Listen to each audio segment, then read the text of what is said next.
Grateful to today's briefers for their information about the situation in the Gaza Strip. Over the past few days, we, just like many of our colleagues, were stunned by the new data on the record scale of famine in Gaza.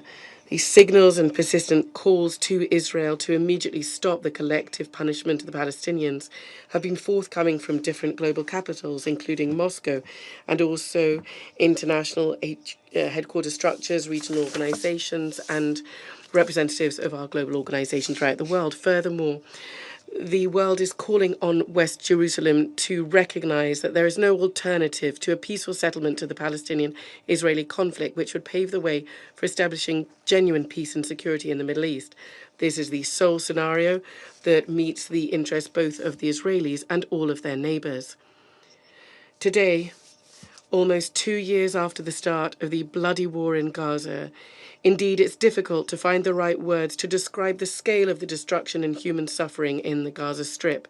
The most succinct and at the same time terrifying recent depiction was by the UN Secretary General Antonio Guterres, who described the situation in Gaza with one word: hell. The UNRWA Commissioner General, Mr. Lazzarini, characterized the situation in the Strip as bordering on genocide, and the forced population displacement is akin to ethnic cleansing. Such statements in other cases in the assessment of the UN leadership is backed up by daily reports from Gaza about the deaths of dozens of civilians. Just the day before yesterday, indiscriminate strikes by Israel on Gaza killed 70 people. 2 days ago, live on air, as a result of the attacks on the Strip, the Nasser hospital was destroyed and more than 20 people were killed, including 5 journalists. Furthermore, judging by the images in the media, a cynical double-tap strike was used when rescue workers arrived. Even Benjamin Netanyahu already admitted that Israel's direct responsibility for what occurred, calling it a tragic mishap and promising to conduct an investigation. Mr. President, we'd like also to draw your attention to the actions of the so-called Gaza Humanitarian Foundation. Since the foundation started its work in May this year, the situation has turned into a completely tragic and unacceptable one. According to various assessments, more than 1,800 Palestinians have died trying to get humanitarian assistance. Thousands of them were near the distribution points that were managed by this pseudo-humanitarian structure. According to reports, strikes on civilians are occurring not only regularly, but also precisely. People in their utter despair spend the night at distribution points and in response get bullets in them. This is no humanitarian mission. This is violence hidden behind good intentions. Under the guise of so-called humanitarian work, there is a policy of fear and intimidation against defenseless civilians. These methods are unacceptable. There's no doubt whatsoever that the work of the Foundation in its current form is dangerous and is not in line with recognized humanitarian principles, and denying this is pointless.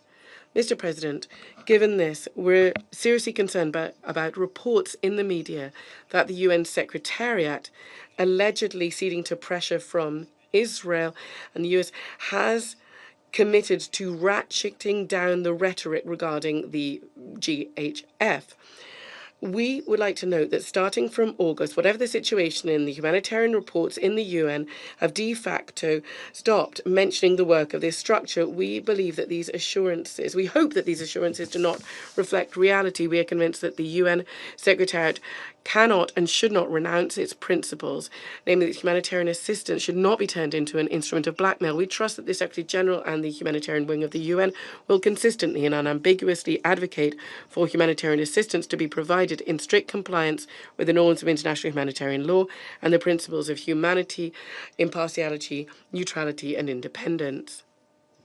Mr. President, the horrific statistics of the number of victims caused by the Israeli military operation in Gaza, more than 63,000 Palestinians have died, is in no way stopping the Netanyahu government that has opted to cleanse the densely populated Gaza city and to take total control over the Gaza Strip. West Jerusalem is not sobered either by the opinion of the overwhelming majority of the international community. We'd like to remind you that on the 10th of August, during the emergency meeting of the Security Council, almost all delegations, including those from Arab and Muslim countries, condemned the new escalatory actions of Israel, underscoring the growing security risks not only to the inhabitants of Gaza, but also to the Israeli hostages held there. We are also surprised that the IDF operation to take Gaza City was started against a background of reports that Hamas had agreed to the proposal of the mediators to release some hostages and to a temporary ceasefire. We are closely following the diplomatic efforts of the mediators, inter alia the efforts of Washington. Quite frankly, we do see some discrepancies in the views on how the negotiations are going. American colleagues are always saying that Hamas is refusing to do a deal. The US delegation has been trying to convince the Security Council at least of this over the past few months. At the same time, there are signs that the movement is prepared to do a deal, and Israel is either rejecting the mediator's proposal or is simply expanding the hostilities on the ground and is not demonstrating real interest in reaching agreement. This was publicly announced yesterday in the Qatari media, which, along with the US and Egypt, is participating in the negotiations. We have heard, colleagues, about the American aggressive diplomacy on the ground for some months now, but once again, we regrettably are convinced that it is not giving encouraging results. We would urge our American colleagues to think not only about the interests of Israel that they have been banging on about with great zeal, but also the fate of Palestinian civilians whose lives and futures today, to a large extent, depend on the action or the inaction of this council. Sir, multilateral diplomacy alone, which we are strongly urging our US colleagues to engage in, can and should give a chance to revive the two-state formula. This principle, enshrined in the relevant resolutions of the Security Council and the General Assembly of the UN, today truly is under threat. The reason for this, and in the case of the man-made humanitarian disaster in Gaza that runs counter to international law, is Israel's policy to establish new facts on the ground.